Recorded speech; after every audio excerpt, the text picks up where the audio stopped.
heavy with echoes of hopes fulfilled but lives dashed.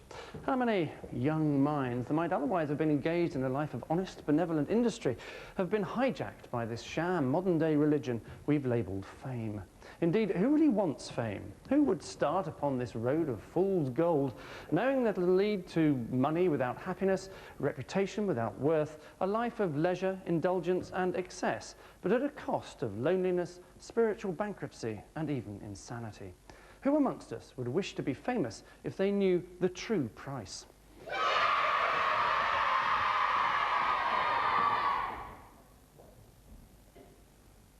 Fair enough.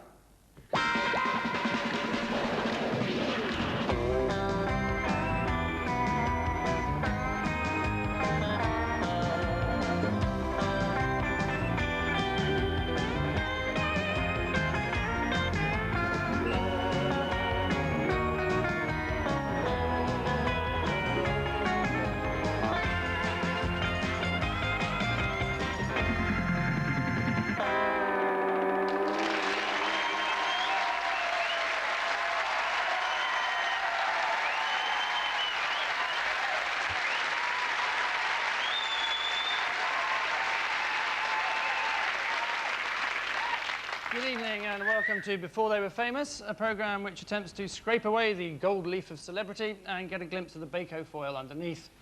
As usual, much of the archive footage coming your way this evening was hoped by its perpetrators to have been as deeply buried as nuclear waste or William Hague's charisma. But no such luck, I'm afraid. Tonight, as the Carpenters so prophetically put it, it's yesterday once more. Yes, images dredged up from a phase in stars' careers when the only time they were asked the question, do you have a film out at the moment, was by the bloke behind the counter at their local Blockbusters.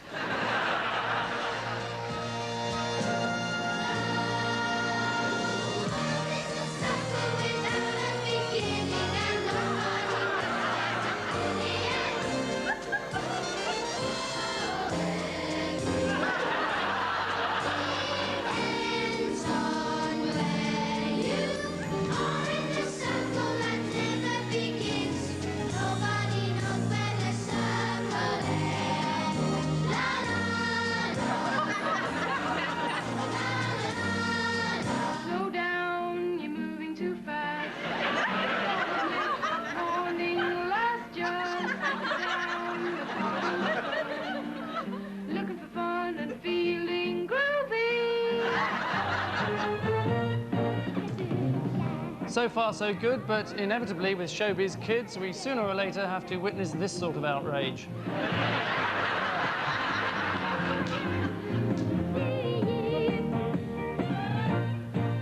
The chair behind may look pointless, but the idea was that should Melandra tire of being so perky and need to sit down, it was plugged in and ready to go.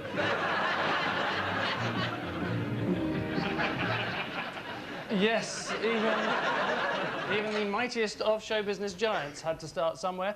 For instance, a mere 12 months ago, the Teletubbies were something growing out of a sheep's back in Wales, and are to be believed just 18 inches along from Elton John's hair. So we're gathered tonight to celebrate the fact that while all fame may be fleeting, it's obscurity that lives forever. Hello. I'm going to demonstrate how PG Tips Big Bags gets the tea you can really taste out into the pot. As you can see, there's so much room inside the big bag that the tea leaves can circulate like mad, letting out their really good tea taste. In a smaller bag, it'd obviously be more restricted. On the other hand, it would be able to see more clearly. PG Tips Big Bags make it easier to get more flavour in the pot. Which means more flavour in the cup. While researching tonight's show, we called David Jason to ask him exactly what it was we saw swimming before his eyes in that ad, and he quite properly told us it was the chances of his ever working again. But as any young actor will tell you, if a casting director inquires, have you ever played a giant tea bag before, you immediately invent 6 years you spent at RADA specialising in the human portrayal of hot beverages. Beside that, you maintain that you can dance, yodel, conjure, strip, juggle and weep out of either eye on command. And it's generally then that they say, and of course, you can sing. I'm waiting and longing.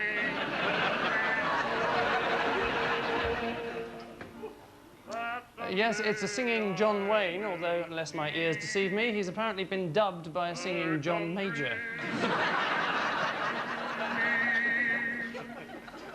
The poor actress there, clearly wondering if the job as a giant tea bag is still going.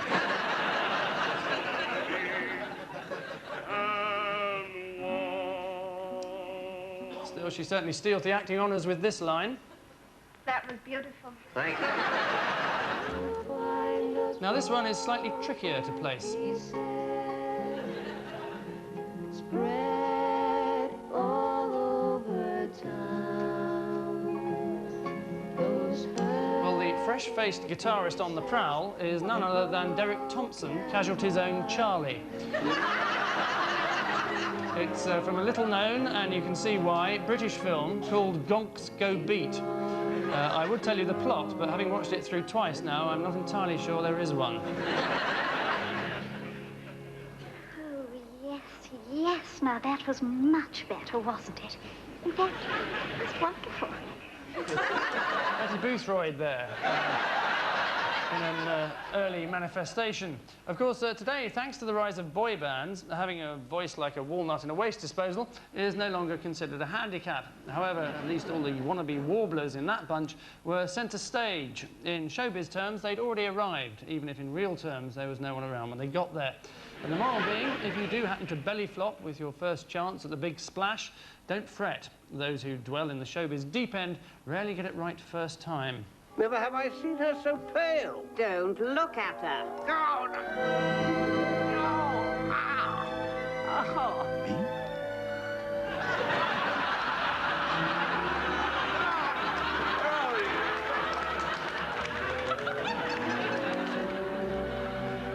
No. It won't work again. Won't work again. It works. Hey, it works. Let's see how long it'll stay there. Now, you've got a new series coming up, I know, called Secret Out, which is about unusual hobby. It is. It's what's my line, what's my hobby.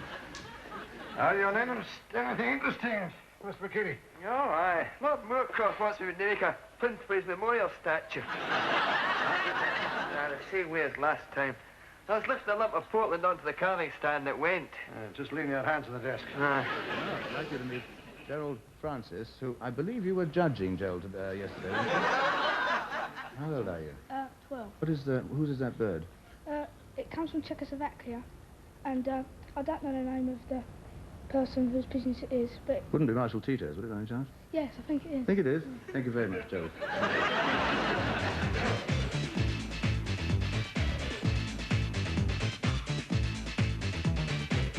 All of us are performers at heart, you know. It's something that you get kind of doing. Like, I've been dancing ever since I was a little girl, and dancing at Fremont High School, and now dancing for the 49ers it's just something that's in you, you know, and you can't get that feeling anywhere else. And I am a real 49er fan, and I love football.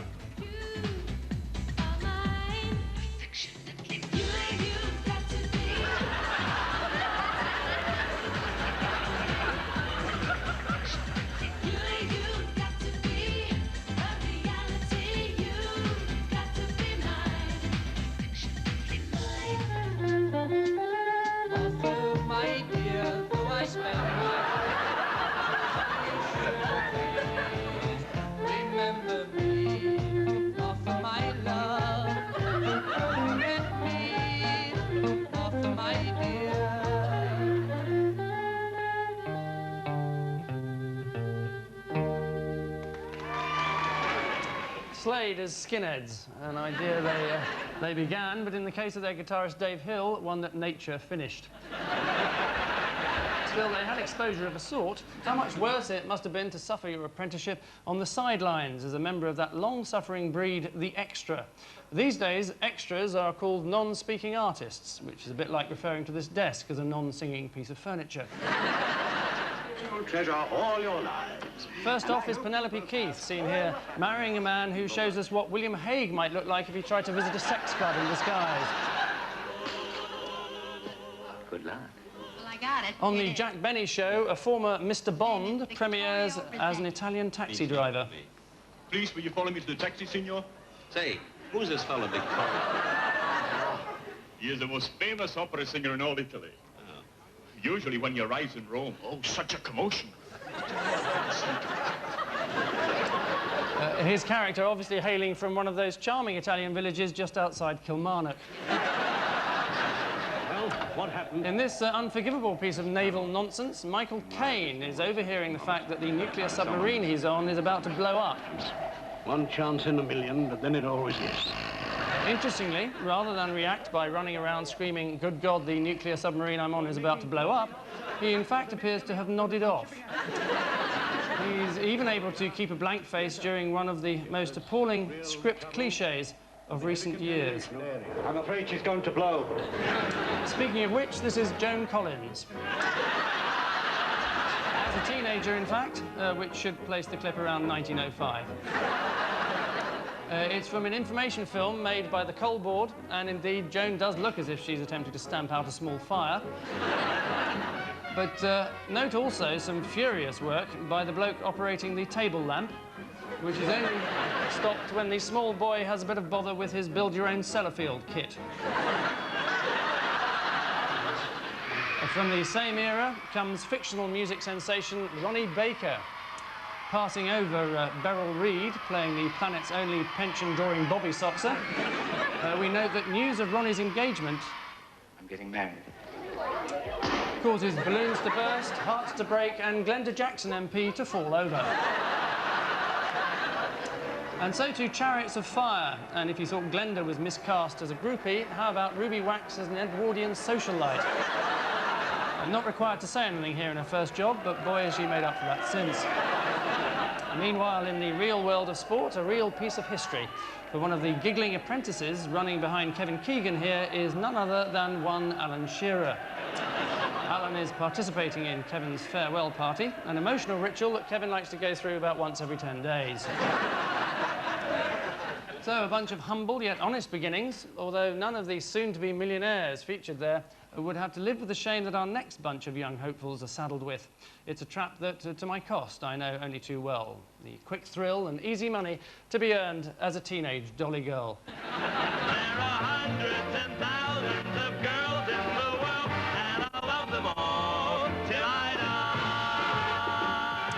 Joanna Lumley is perhaps the most famous of past renter dollies. Out of dozens of similar clips, we chose this one from the 1966 Bruce Forsyth show. Watch for Bruce's endearing goggle at the rump of one model, then his reaction as he reads the note on her bum saying, "We know you're going bald."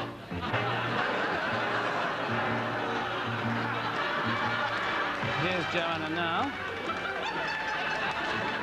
Where obviously the plum spot went to the model behind, who had to appear graceful and lug an enormous black dog about the set.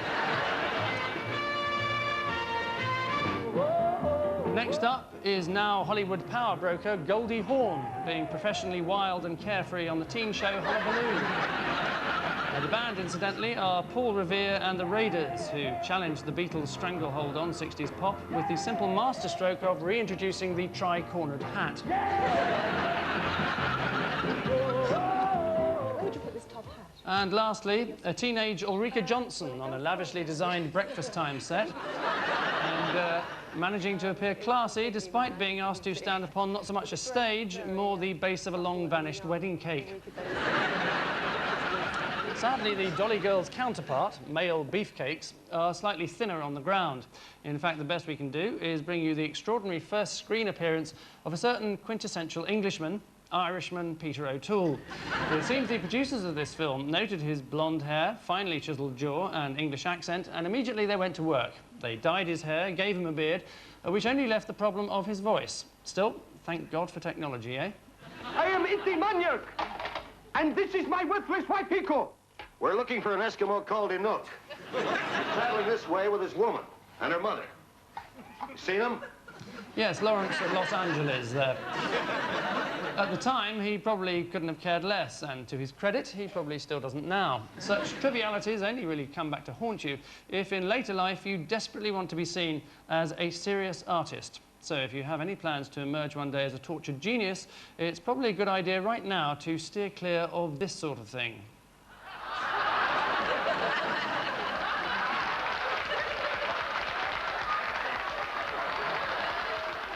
Yes, disgracefully hamming it up in a frankly shabby piece of exploitative slapstick is one of the Western world's great intellectuals, and Woody Allen.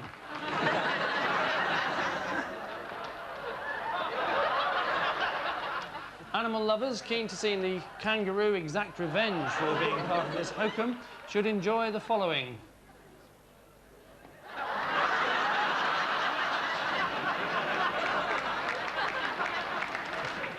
That was an era when Woody would do anything once, except perhaps go out with a woman of his own age.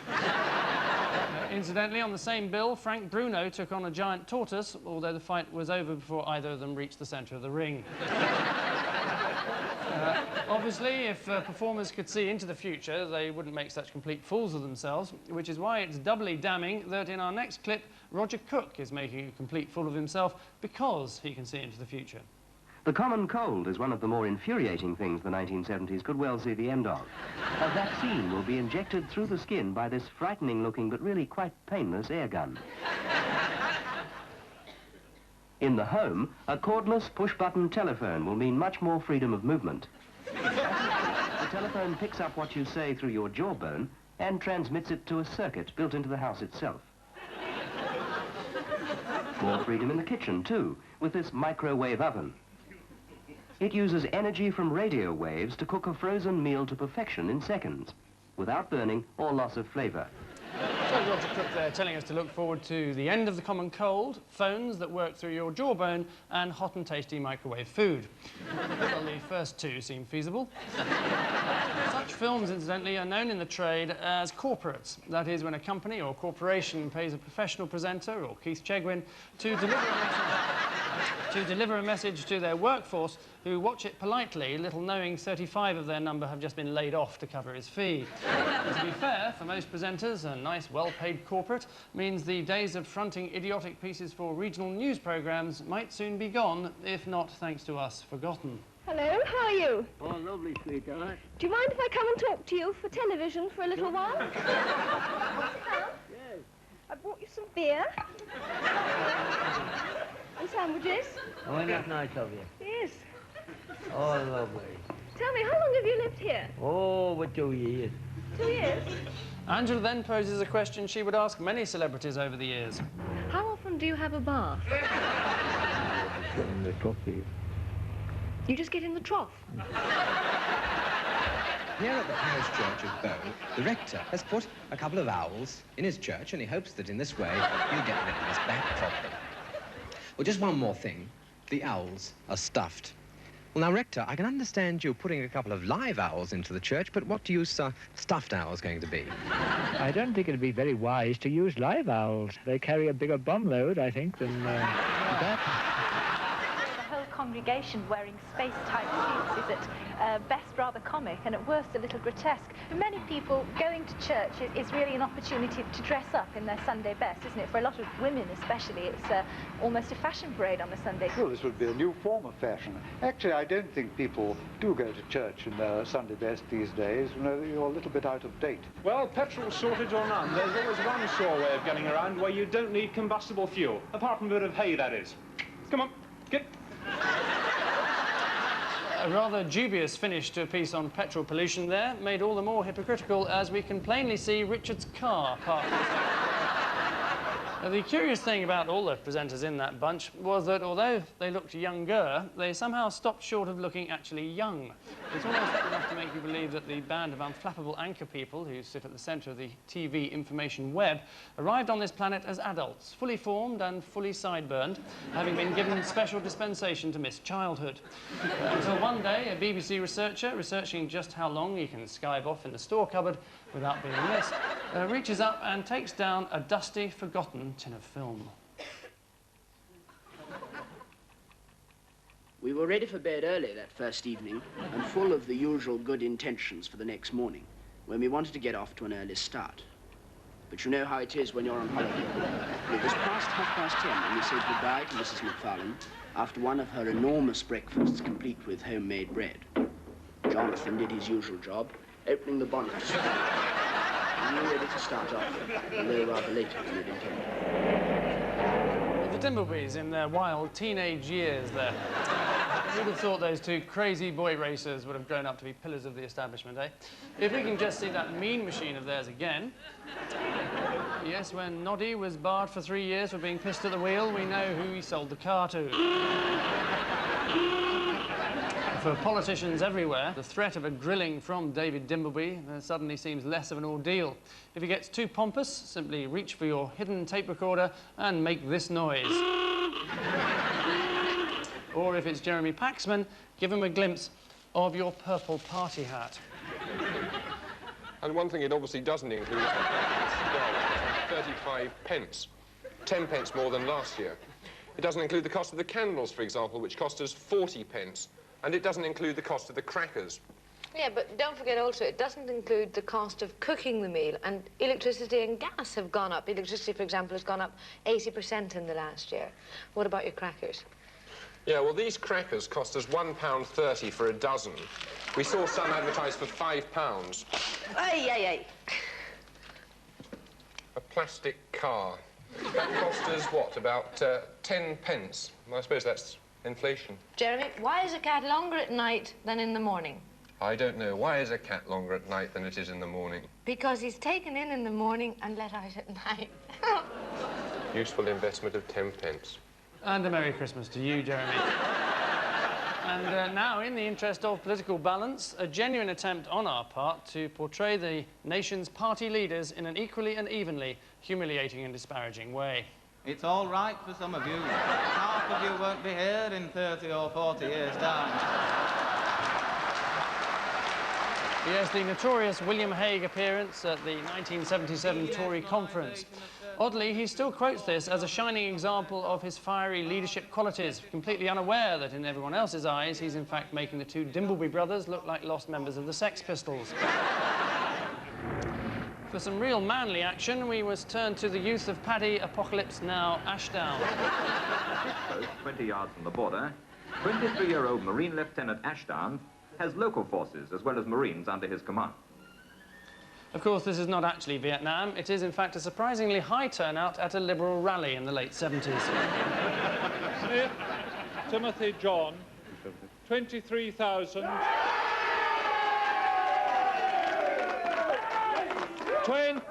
23,049. Blair, Anthony Charles Linton, 3,886. Exhausted deposit. Whatever happened to him? Oddly, William Hague apart, the search for film of politicians as children is something of a dead end. So it's a relief that in the rather loftier realms of soap stars and pop singers, we're positively awash with sweet images of them as they were before the moral rot of puberty set in. Why, you can almost see their cheeks shine with the spit from Mummy's hanky. We are full of joy today. Wish them happiness on their way. Hope that life will be good today. Louise of Eternal, or of St Thomas More's Roman Catholic School Choir, as she was then.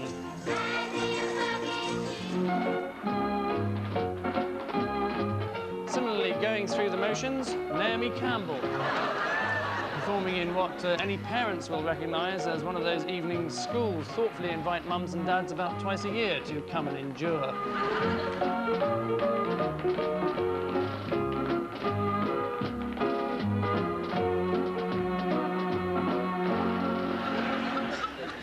The odds of such stupefying activity leading to a multi-million-dollar career one day are roughly the same as seeing Freddie Starr featuring in a dramatic role. Johnny, you should have seen that one. Get the flashlight, Tommy. That's you, Johnny. You're the five-by boy. Kick him. Stop him, Johnny. Stop him. Who's the firefly? I wouldn't say, Johnny, not to anyone else. Kick him. Honest, Johnny, I wouldn't. Who's the firefly? I don't know. No prizes for spotting a miniature Björk. Vitringarnir krupu á kné, þökkuðu Guði og veittu barninu og móðurinu lotningu sína.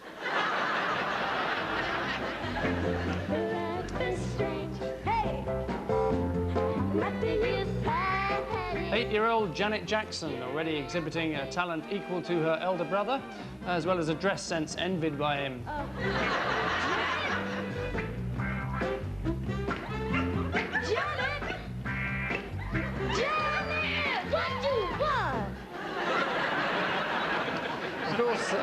The earlier you start in the business of show, the more traces you leave of your various guises. Take, for example, the face of Phil Collins. With Phil, we're positively spoilt for choice. He was both this rosy-cheeked lad in a crowd scene from the Beatles' Hard Day's Night, and also this fungus-cheeked rocker on the Old Grey Whistle test. Hold on, haven't we seen this clip before? How often do you have a bath? And so is all flesh corrupted, of course. Sooner or later, the child stars find their minds thinking forbidden thoughts, noticing the world around them and leaving childish ways behind, finally getting up the courage to tell their parents the awful truth. They've accepted a bit part in a commercial. Here's your bottle back. Thank you. You can have it when it's finished. Will you get another one? Yes, I expect so. Now hands that do dishes can feel soft as your face with mild green fairy liquid. Does your life change once a month because of your period? Still using pads? Let me tell it to you straight. Tampax can change the way you feel about your period. Tampax tampons protect internally, so you feel cleaner. No pad can do that. Feeling cleaner is more comfortable. Plus, more women use Tampax than any other tampon or pad. Now that's something. Yeah. After year. After year. Snap, Crackle, Pop encourages growing children to have a good breakfast. Kellogg's Rice Krispies helps give them the energy and nourishment they need, plus 3 important vitamins. Now the Army starts you at $288 a month. And you may not even have to spend it. Your housing is free. And you get 30 days paid vacation a year.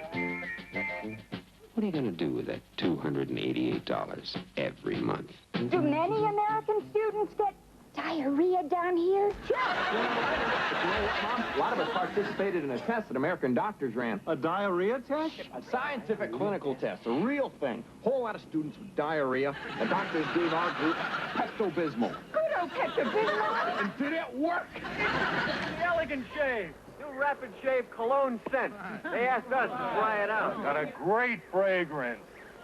I may shave more often. Is that a shave? You might as well make it interesting. It's around my face is what I deserve. 6 Schweppes tonics, please.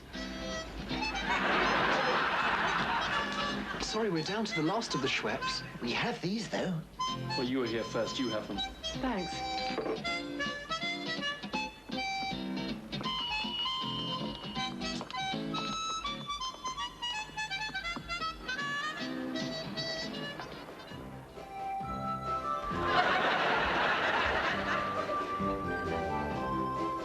Men just can't help acting on impulse.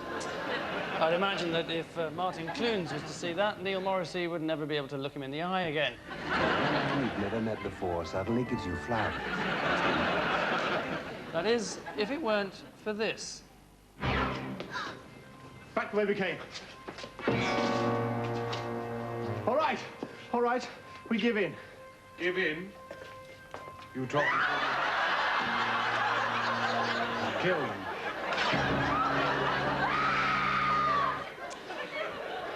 Martin Clunes passing a death sentence there with all the menace of Julian Clary ordering his head. Kill them. Although doubtless meant to be from the planet Andromeda, I'm afraid the makeup job could only come from planet Earth in the early 1980s. Possibly the very worst era in history to commit your fashion statements to tape. And with that in mind, the following scenes may prove disturbing for viewers who are now around the age of 35. The room is swaying, the music's playing, on rainbow colors. You feel the passion, just look who walked through the door. Hey, she must be an angel, and she's heading this way. If you wanna meet her, well, where to meet her? Don't think of nothing to say. Do now, ooh, baby.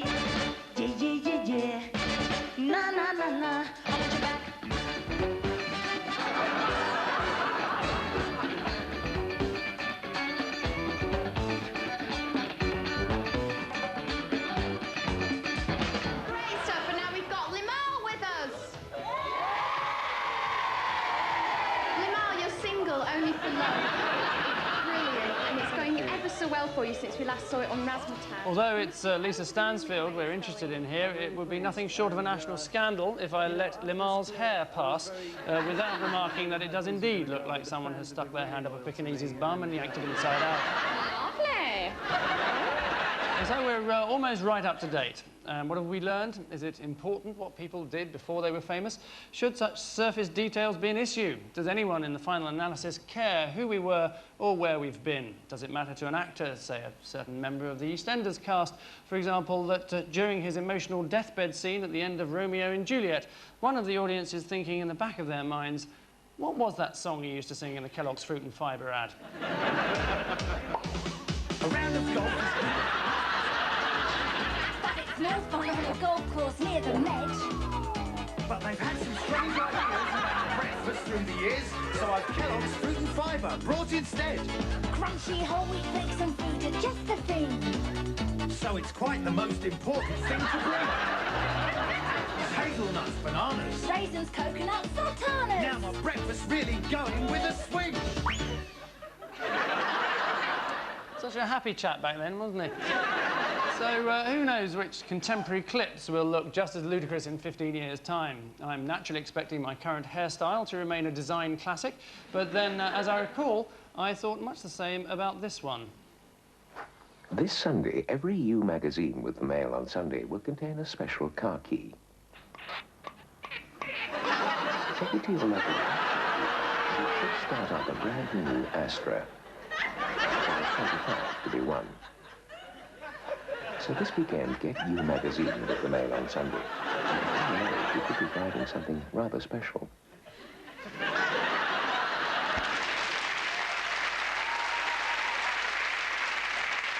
Some people don't know how lucky they are to go bald at 17. And we make no apologies for leaving you now, much as we left you last time, with one of our finest, most acclaimed and respected actors, arsing about on children's television. Hello! Ah, Jeremy, how nice of you to drop in. I came by Paladin. How shootable. Follow that. No, I think I'll follow you. Oh, all right. Follow me. Huh? He likes to hike. What he likes. Jeeva, it's a grand and healthy life. He hikes a mile.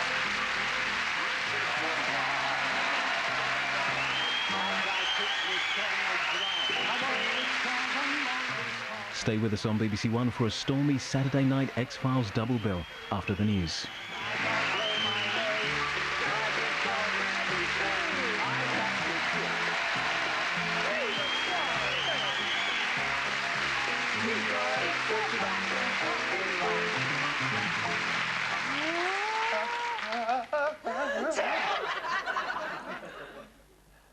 I hope this rain keeps up. Why's that? Then it won't come down.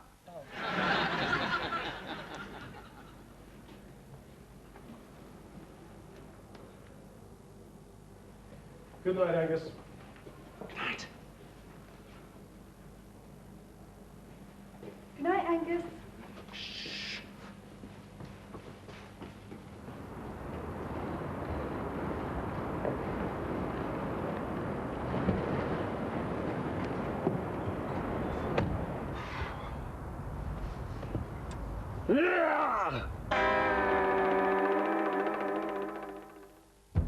Life will not be contained. After 65 million years. How can we possibly have the slightest idea of what to expect? They're back. Is there anybody else who thinks that we shouldn't be out here? Sam Neill. We bred raptors. Laura Dern. Run! Jeff Goldblum. Your scientists were so preoccupied with whether or not they could, they didn't stop to think if they should. And Lord Attenborough. People are dying. Please shut down the system. Jurassic Park. Ellie, boot up the toilets! The first in a new season of Sunday Films begins tomorrow at 7 on BBC One. Fairly alarmed here.